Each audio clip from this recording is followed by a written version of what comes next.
Welcome back दोस्तों, आपका स्वागत है एक और नए वीडियो में। आज हमारे साथ आ गए हैं हमारे Iran expert, Israel expert, world expert like होता ना। और हमारे एक्सपर्ट भाई साहब से बात करेंगे दो मुद्दों के बारे में, मेनली ईरान इसराइल का जो जंग चल रहा है उसके बारे में।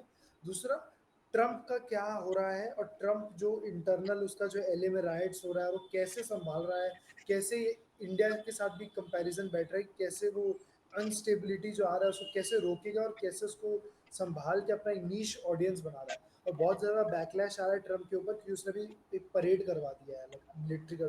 250 साल हो गए उसके मिलिट्री को।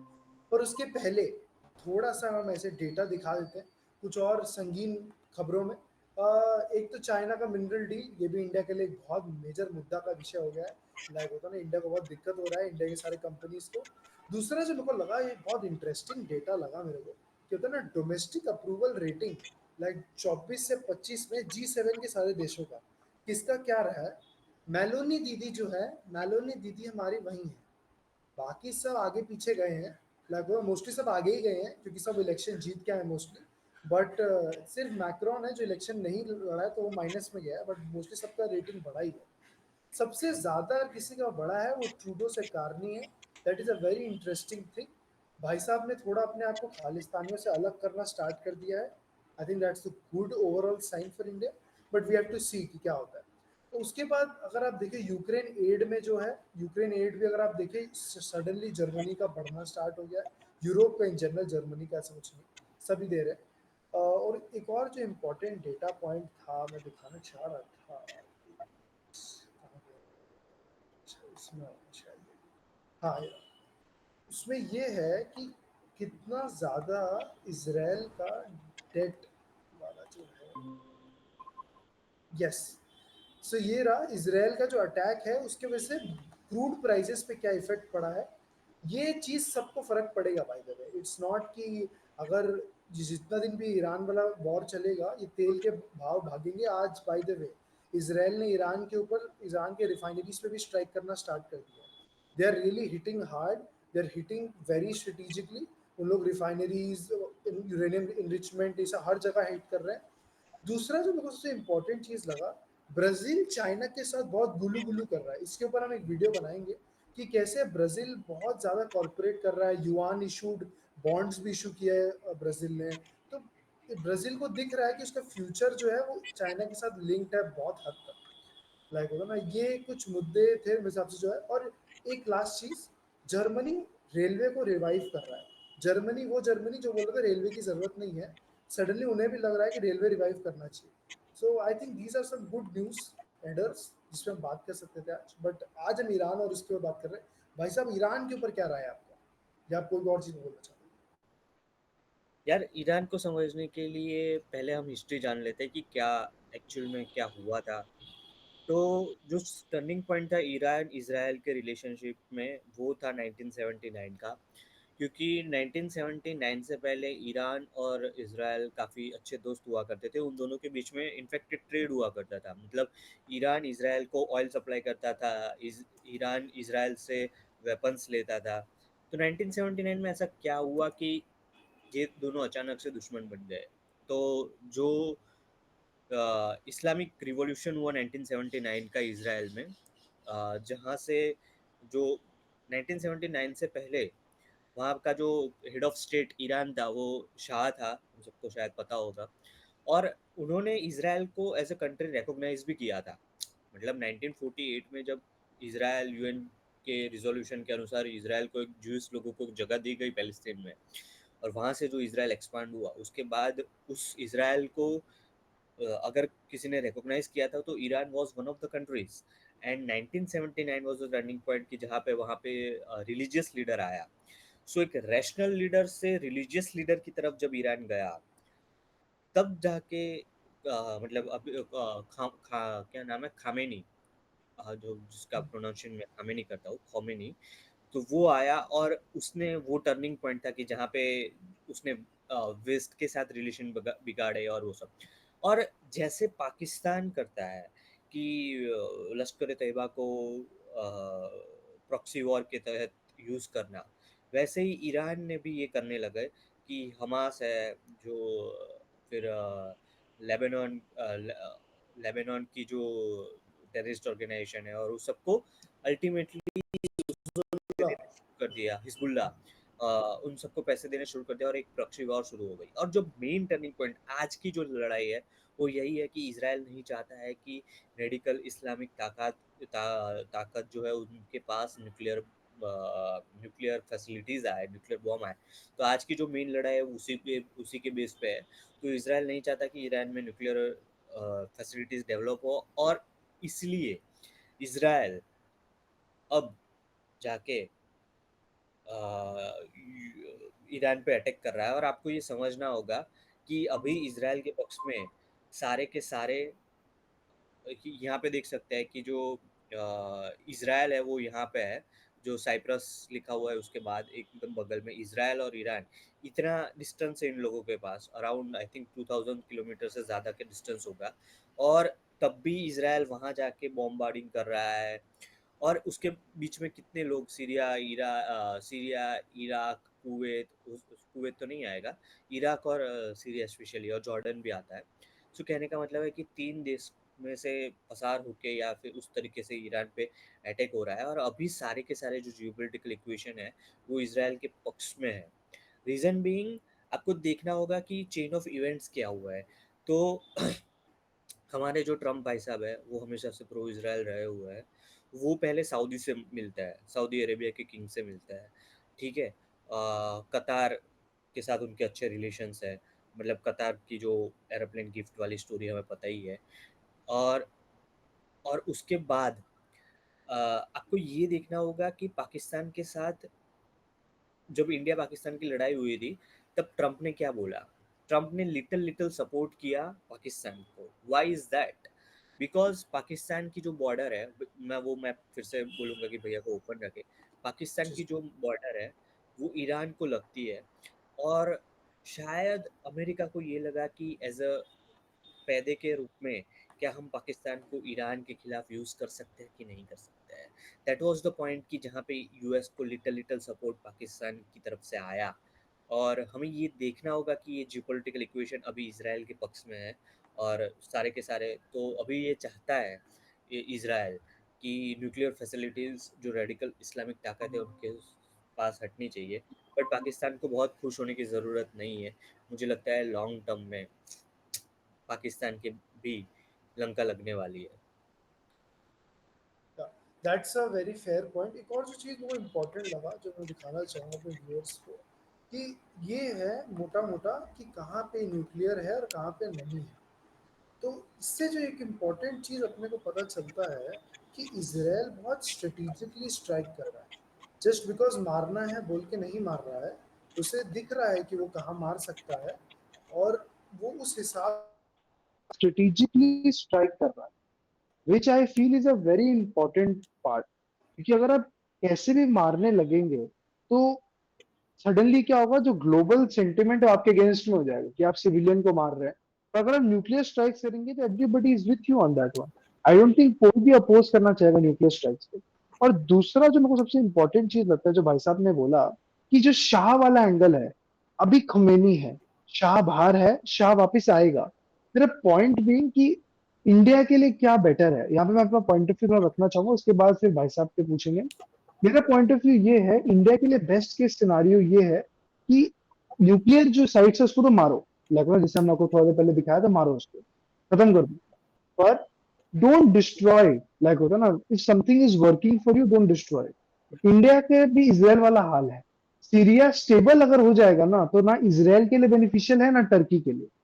ईरान भी अगर स्टेबल हो जाएगा, चाहे वो खुमैनी के लिए हो, खुमैनी के लिए फिर भी थोड़ा हमारे लिए बेटर है क्योंकि वो एंटी इंडिया नहीं है कंपैरेटिव बेसिस है सबसे ऑब्वियसली। शाह जो था, शाह वो क्लियरली एंटी इंडिया, वो पाकिस्तान को सपोर्ट करता था। अब लोग बोल सकते हैं कि उसको 50 साल हो गए हैं आज उस बात को, क्या पता आज एक अलग शाह निकल के आए, आज के जो जियोपॉलिटिकल रियलिटीज है उसको देखते हुए। But my point being, we would not want a stronger neighbourhood Pakistan की support, that's what I think. और मेरे हिसाब से हमें खुमैनी, इंडिया के लिए बेटर ये है कि आप न्यूक्लियर फैसिलिटीज को स्ट्राइक करिए पर खुमैनी को रहने दीजिए। क्योंकि the thing is Khomeini is very good for India personally, that's what I feel. उसका रीजन ये है, कश्मीर वाला जो चीज है, लाइक होता है, they are not trying to be territorial about it. Like होता ना, वो एक्सपैंड करने पहले घर तो संभाले। सडनली अगर वो घर वाला पार्ट सॉर्ट आउट हो जाता है तो ईरान भी एक्सपेंशनरी मोड में आ जाएगा। तो वो भी आसपास में नेबरहुड में देखेगा, and that is not good for anybody. भाई साहब को क्या राय है इसके पे? यार मैं मतलब ये बात है कि जो 1979 वाला जो था उसमें कि उस टाइम पे आपको ये भी देखना होगा कि पाकिस्तान वाज वेरी स्ट्रांग। मतलब पाकिस्तान और इंडिया दोनों में से पाकिस्तान के सपोर्ट में काफ़ी जियोपॉलिटिकल इक्वेशन थे। इंडिया इंडिया इकोनॉमिकली इतना स्ट्रांग नहीं था। इंडिया ने अभी-अभी एक लड़ाई लड़ चुकी थी और पाकिस्तान की कहीं न कहीं मतलब ऐसा कह सकते हैं कि वो अपने फ़ेवर में कुछ इक्वेशंस कर लेता था, कुछ भी हिसाब से। बट आपको ये समझना होगा कि आज का जो पाकिस्तान है, वो शायद ईरान को बेनिफिट ना दे।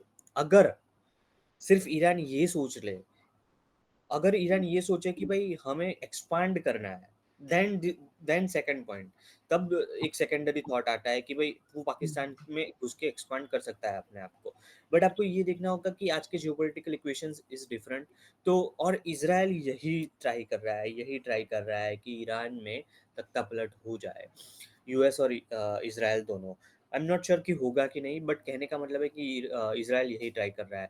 और अगर यहाँ पे शाह आता है तो will see the new geopolitical equations. फिर से क्या इजराइल और ईरान दोस्त बन सकते हैं कि नहीं, अगर ये हुआ। और एक नित्यानाउ का एक बयान है जो मैं यहाँ पे कोट करना चाहूँगा। उनका मतलब यही था कि ईरान के पास न्यूक्लियर फैसिलिटीज़ है जो रेडिकल इस्लामिक ताकत है, और पाकिस्तान के पास भी न्यूक्लियर फैसिलिटीज़ नहीं होनी चाहिए। तो next target of Israel is Pakistan. तो आपको ये समझना होगा कि अ, अगर नेतन्याहू तख्ता पलट के लिए ट्राई कर रहा है और जियोपॉलिटिकल इक्वेशंस नए हैं और 50 साल उस बात को हो गए हैं, तो क्या पता कि नया शाह कैसा होगा। तो we have to think that way also. So but yeah दोनों में अभी के हिसाब से दोनों में हमारा दोनों में इन्वेस्टमेंट है, चाहे वो ईरान का ग्वादर पोर्ट हो या फिर हमारे मतलब इंडस्ट्रियलिस्ट अदानी का हाइफा, मतलब अदानी में हाइफा पोर्ट, सॉरी इजराइल में हाइफा पोर्ट में अदानी का इन्वेस्टमेंट है।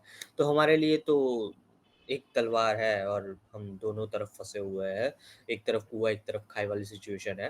बट अल्टीमेटली लेट्स सी क्या होता है, जियोपॉलिटिकल इक्वेशंस क्या चेंज होते हैं कि नहीं, क्या तख्ता पलट होता है कि जस्ट नहीं। वन करेक्शन भाई साहब के बातों में, ग्वादर नहीं, चाबार पोर्ट है जिससे हमारे सॉरी, इन्वेस्टमेंट चाबार पाकिस्तान है। में ग्वादर है, सॉरी। हाँ, सो सो एक अब लास्ट चीज भाई, इसके बाद फिर हम ट्रम्प वाले पार्ट पे चलेंगे जल्दी से। कि क्या लग रहा है आपको, पहले मैं आपको प्रोडिक्शन देता हूँ ईरान को लेके। आई थिंक कॉन्फ्लिक्ट इंक्रीज होता है यहाँ से, और यहाँ से इतना इंक्रीज हो जाता है जहाँ पे ईरान टेबल पे आता है और बोलता है ब्रो, हमसे हो ना पाएगा। आई जेन्युइनली फील कि होता है ना कि जो गवर्नमेंट है वो वीकनेस नहीं शो करना चाहती है, but I feel Israel will be ready to go for it. और आई डोंट थिंक ट्रम्प रोकना चाह रहा है पर्सनली, क्योंकि ट्रम्प का इमेज काफी हिट हुआ है। तो he also needs to show कि भाई मेरे अंदर भी हिम्मत है, मेरे में भी स्ट्रेंथ है। तो भले ही अमेरिका सामने से आगे कुछ नहीं कर रहा है, बट ये बहुत क्लियर हो चुका है कि विदाउट अमेरिका के सपोर्ट के इजराइल इतना कुछ नहीं कर सकता है। सो यहाँ पे मेरे हिसाब से ये आने वाला 2-3 हफ्ता क्रिटिकल रहने वाला है। और सारे हिट विट करने के बाद में इसराइल शांत हो जाएगा, आई थिंक ईरान भी शांत हो जाएगा। बट जो आफ्टर माथ होगा उसका, फिर पब्लिक क्या करती है वो इम्पोर्टेंट है। क्या पब्लिक रिजेंटमेंट से उठ के आती है? क्योंकि बहुत बार क्या होता है, हम लोग ना वेस्टर्न मीडिया को जब देखते हैं तो हमें लगता है बहुत रिजेंटमेंट है पब्लिक के अंदर में। बट क्या होता है, हर एक का अपना एक फैक्टर होता है, अपना अपना सबको रोटी सेकना है बेसिकली। कि उनको क्या सच्ची में लग रहा है कि उनके लिए बेटर होगा अगर वो स्ट्रीट्स पे आए? देखिए, सड़कों पे लोग तभी आते हैं जब उन्हें लग रहा है कि वो जीत सकते हैं, या वो सच्ची में कुछ तख्ता पलट कर सकते हैं। क्या होगा या नहीं होगा वो समय बताता है। बट उतना हिम्मत करना एक ऐसे अथॉरिटेरियन स्टेट में इज नॉट इजी। तो मेरे हिसाब से तख्ता पलट नहीं होगा। आई थिंक ये लोग एक डील मेकिंग में आ जाएंगे। आई डोंट थिंक शाह वापस आ रहा है इतना जल्दी से, अनटिल अनलेस कुछ ड्रास्टिक हो जाता है ऑब्वियसली। वैसा आप क्या राय है इसमें? सो मुझे लगता है कि इजराइल ट्राई तो करेगा फुल फ्लेजेड वॉर की, कि ईरान टेबल पे आ जाए। हम्म, और मुझे नहीं लगता कि ईरान इतना लंबा चल पाएगा, क्योंकि और सेकंड पॉइंट मेरा ये है कि जो ईरान की पब्लिक है वो काफ़ी एंटी इज़राइल है। सो द नेशनलिज़्म उनके अंदर बहुत भरा पड़ा है। तो yes they also don't want कि ईरान एक हारा हुआ महसूस करे। So they are in the support of their own government और ओन यस व्हाटएवर जो यस खुमैनी है उसके। So ultimately I am not sure कि तख्ता-पलट होगा कि नहीं, but Israel is trying to do तख्ता-पलट at all. But let's see क्या होता है। आई एम नॉट श्योर कि इतनी जल्दी साहब वापस आएगा। आई एम एग्री एक विथ यू लास्ट आल्सो। या एक लास्ट पॉइंट जो मैं अभी थोड़ा दिन पहले जब बैठा बैठा सोच रहा था इस बारे में, I think this is a 100 year shift which is happening. America Israel को अब धीरे धीरे छोड़ता जा रहा है। अभी दिख नहीं रहा है वो, बट अमेरिका ना इसराइल से हल्का हल्का डिस्टेंस बना रहा है, वो फील हो रहा है। अमेरिका और वेस्ट और इसराइल भी ना ऑप्शंस ढूंढ रहा है अपने, चाहे वो एक इंडिया है या एक सऊदी अरेबिया है या फिर वहां का जो लोकल दोस्त और है। और बेसिकली मैं बोलना चाह रहा हूँ वो 100 year शिफ्ट स्टार्ट हो गया है। अलायंसेस वापस से कन्वर्ज कर रही हैं, लाइक जहाँ पे बहुत ऑब्वियस चीजें हैं, जो जिस तरफ खड़ा था वो अब वापस से एडजस्टेबल फॉर्मेट में आ रहे हैं कि वापस से लोग घुलने मिलने लगे हैं कि नहीं नहीं सब ठीक ही है। बट ये इसराइल वाला जो चीज है, मुझे जेन्युइनली ऐसा लग रहा है कि America is really frustrated Israel से। वो पैलेस्टाइन वाला जो चीज है वो काफी पिकअप कर गया अमेरिका के सोसाइटी के अंदर in general. Antisemitism is at all time high, like पिछले 50-100 सालों में। This is very rare America के, रेयर नहीं बोलूंगा, मतलब सिक्लिकल नेचर है। और इसी के साथ अब ट्रम्प आ जाते हैं, भैया जी बहुत ज्यादा ऐसे राइटिंग शाइटिंग हो रही है, डेमोक्रेसी रेटिंग तो गिर जाएगी अमेरिका की। अब इतना राइटिंग शाइटिंग हो रहे हैं, लाइक टीयर गैस गिरा रहे हैं प्रोटेस्टर के ऊपर। बताइए कैसे हो सकता है ये? दुनिया का सबसे बड़ा डेमोक्रेसी जो है उसमें कैसे हो सकता है ये ऐसे राइटिंग शाइटिंग? और आप टीयर गैस और फोर्स यूज कैसे कर सकते हैं? प्लीज आप बताइए ट्रम्प को क्या करना है उसको। यार मतलब हमारी इसी चैनल पे हमने कहीं ना कहीं बात की हुई है कि नेक्स्ट डिकेड है वो वेस्ट और यूएस के लिए काफ़ी खतरे वाला है। मतलब यस अ, जो इनसिक्योरिटीज अमेरिकन जनता के अंदर आ गई है उसके बाद हमें पता है कि कहीं ना कहीं वो बॉइलिंग पॉइंट से ऊपर ये सब होने ही वाला था।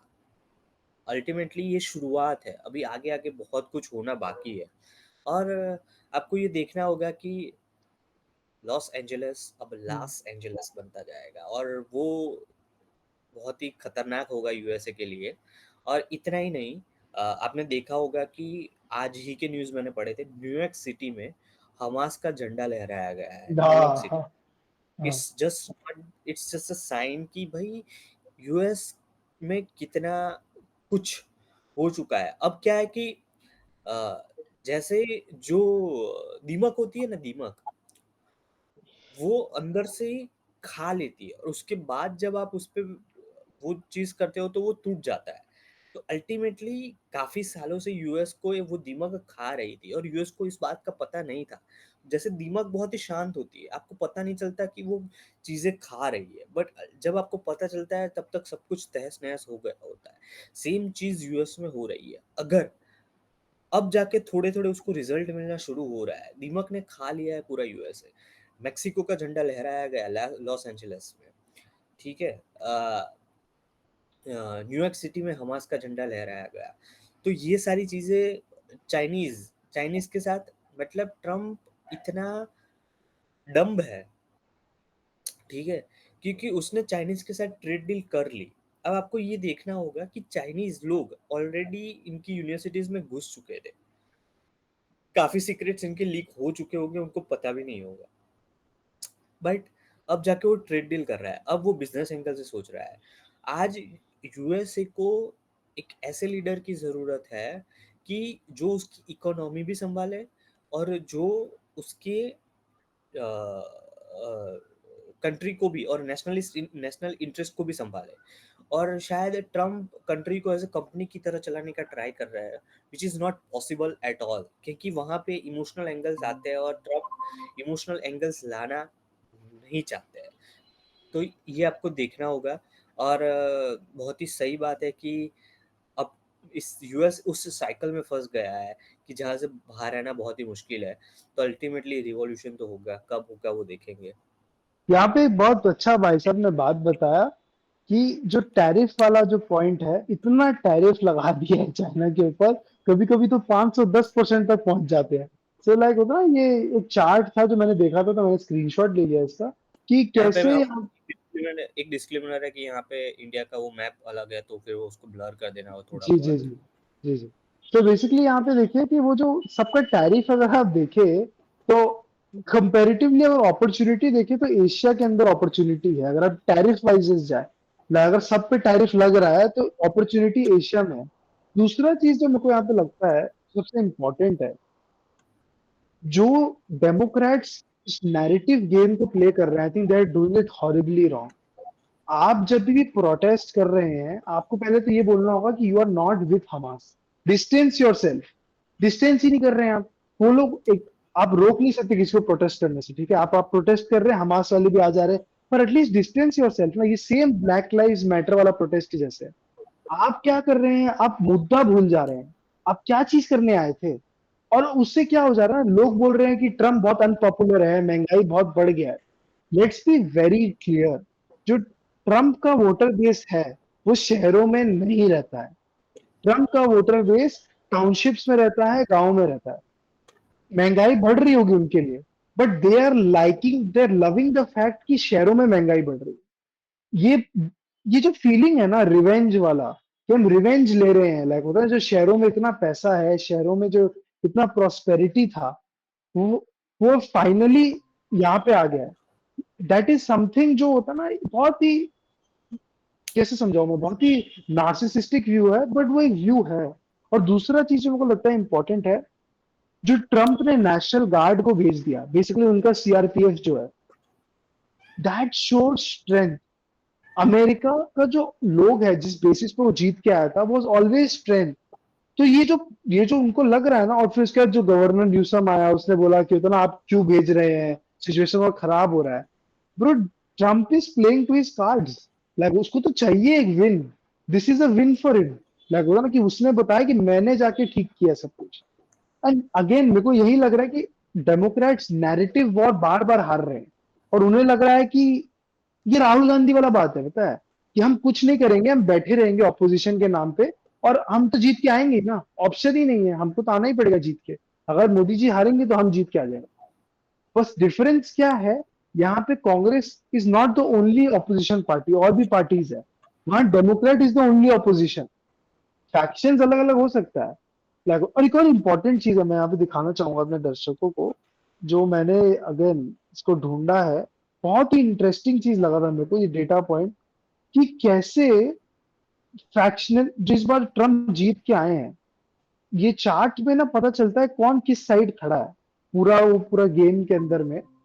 तो भाई साहब आप देख पा रहे हैं इसे, तो सब बताइएगा। देख पा हाँ, रहा हूँ। सो बेसिकली अगर आप देखें यहाँ पे, ये सारे गुट हैं, ठीक है, दो पार्टियां हैं और ये सारे गुट हैं। सिंगल वुमन, प्रो चॉइस, गे, सोशलिस्ट, वो जो ऊपर में है एकदम, लाइक होता है ना, जो जो आपका क्या बोलते हैं, आपका ब्लू में है, वो एकदम कोर डेमोक्रेट वोट है। और जो एकदम रेड में है वो कोर रिपब्लिकन वोट है।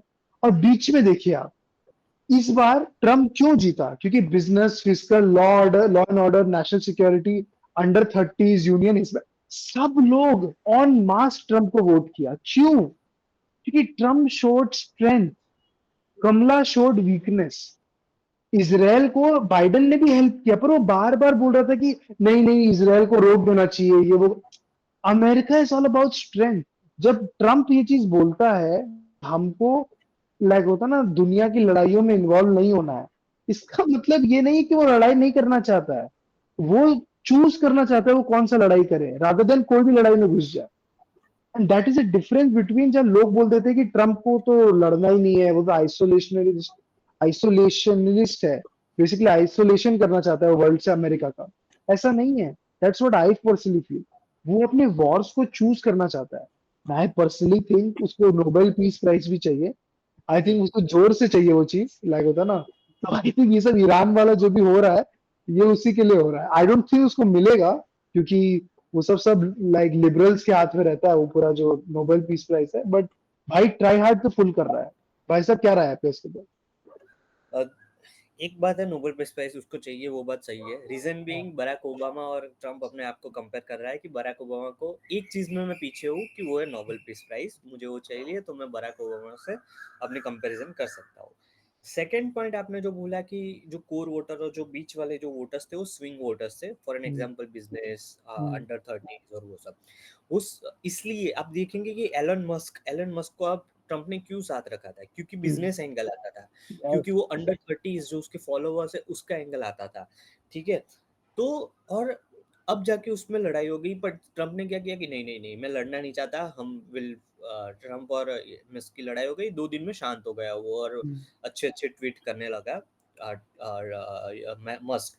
रीजन बीइंग क्योंकि ट्रम्प को भी पता है कि एलन मस्क को भी पता है कि हम एक दूसरे की जरूरत है हम दोनों को, for the larger interest of USA. यहाँ पे मोदी शाह वाली बात है कि भाई मोदी शाह के बीच में कभी लड़ाई नहीं हो सकती, क्योंकि उन दोनों को एक दूसरे की जरूरत है। सेम थिंग है, क्योंकि अल्टीमेटली मस्क पैसे दे रहा है रिपब्लिकन को, और उस पैसे की रिपब्लिकन पार्टीज के लॉ मेकर्स को जरूरत है। अब आपको ये भी देखना होगा कि वीकनेस कहाँ पे आ रही है। तो दो लॉ मेकर्स थे, उसकी शायद यूएसए में हत्या हो गई है, कल की न्यूज है। हत्या नहीं हुई, इंजर्ड हुए भाई, वो जिंदा है, सीरियसली जिंदा है, इंजर्ड है। हाँ। सीरियसली इंजर्ड है। हम्म, ओके, हत्या नहीं हुई है, सीरियसली हम्म, इंजर्ड है। तो आपको ये देखना होगी कि ये भी एक बात वो हो रही है कि यूएसए कहाँ जा रहा है।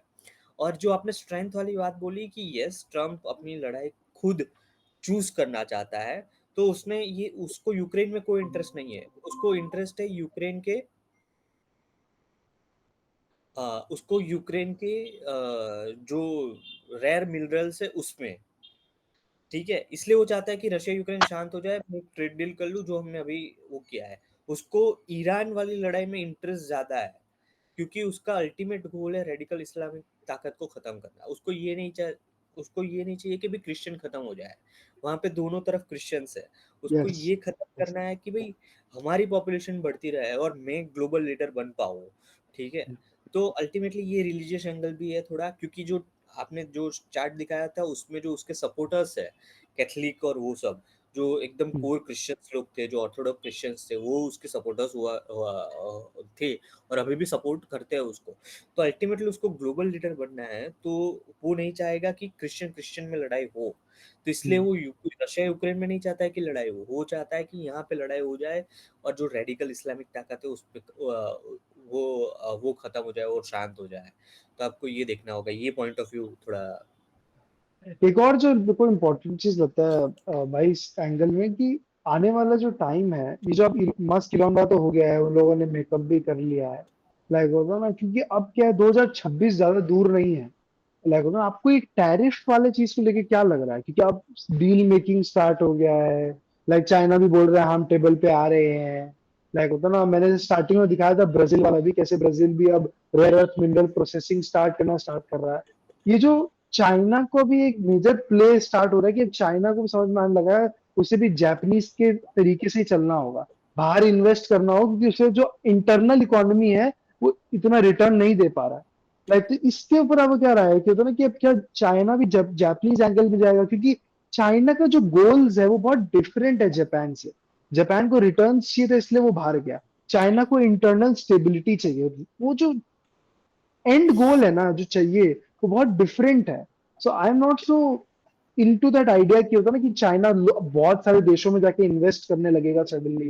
लाइक होता ना, बहुत ज्यादा ऐसे सीरियसली इन्वेस्ट करेगा, रादर देन जस्ट कि डेट ट्रैप करना, कि ये पोर्ट मिल जाए मेरे को, वो पोर्ट मिल जाए मेरे को, कि मतलब serious raw rare earth mineral processing हो गया ये सब। तो थोड़ा क्या रहा है आपका इसके ऊपर? I think China is just buying time, क्योंकि चाइना को लगता है कि भाई 2-3 साल की बात है, वापस 1 साल तो होने को आया है, तो क्योंकि ये चला जाएगा, डेमोक्रेट वापस से आ सकते हैं या फिर रिपब्लिकन का कोई और रैशनल लीडर आएगा। तो China is just buying time कि भाई जो भी है थोड़ा 2-4 साल में इसके साथ निकाल लो, बाकी सब आगे का तो। और यही पॉइंट है कि जो इसलिए मुझे लगता है कि it's not a big deal for China. अभी अभी वो अच्छा अच्छा बोल के वो बोल देगा कि हाँ हाँ हम क्रिटिकल मिनरल्स दे देंगे, वो कर देंगे वो कर देंगे। बाय टाइम बिंग वो चला जाएगा और कुछ देना नहीं पड़ेगा, ट्रेड डील तो कभी मतलब कभी भी टूट सकती है। तो China is just buying time as per my point of view. तो भाई एक लास्ट, आप एक प्रिडिक्शन दे दो, मैं भी एक प्रिडिक्शन दे देता हूँ, जो आपको लग रहा है आने वाले इस साल में आपको होता हुआ दिख रहा है, चाइना, यूएस, इंडिया, किसी के लिए भी लेके एक तो। यार आने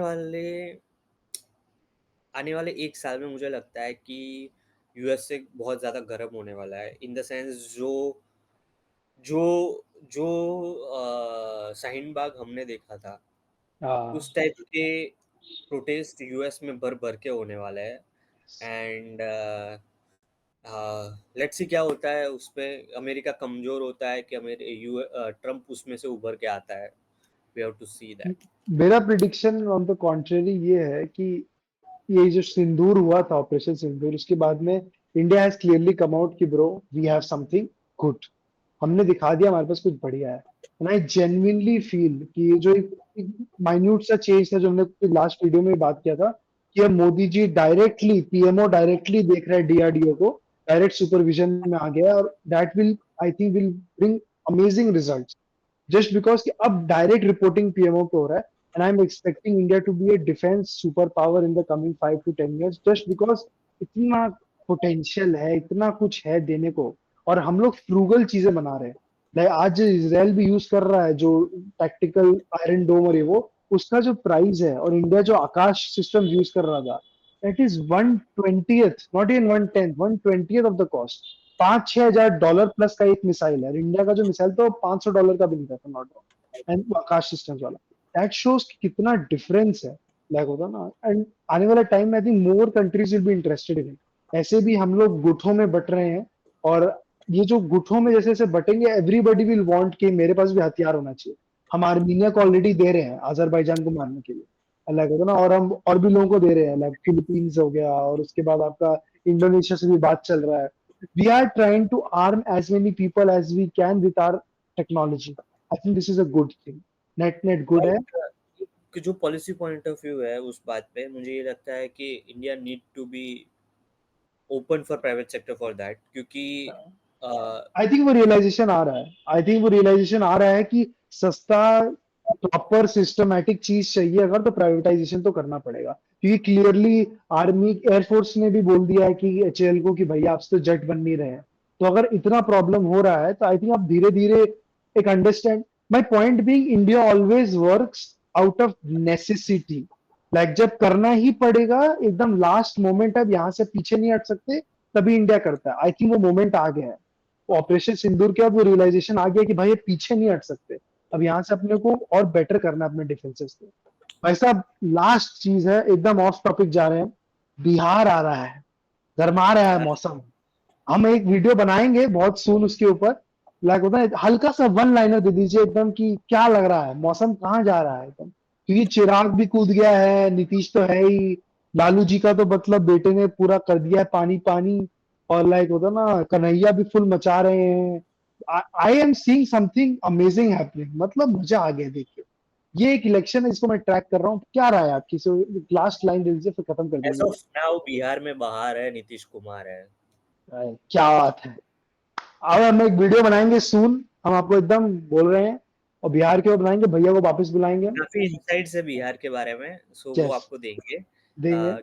अमित शाह की अभी एक जो जर्नलिस्ट सब थे उसके साथ एक मीटिंग हुई थी, वहां पे बिहार का इलेक्शन कूदा था कि क्या सोच रहे हैं बीजेपी वाले कि नीतीश कुमार के पक्ष में ही आगे बढ़ेंगे या फिर कोई और नया चेहरा आएगा। लेट्स सी क्या होता है, उसके बारे में हम बात करेंगे। बहुत इंटरेस्टिंग चीजें भाई साहब बता रहे हैं, हम बताएंगे अगले वीडियो में, बिहार के ऊपर डिस्कशन होगा। आज का वीडियो यही समाप्त करते हुए, थैंक यू फॉर वॉचिंग।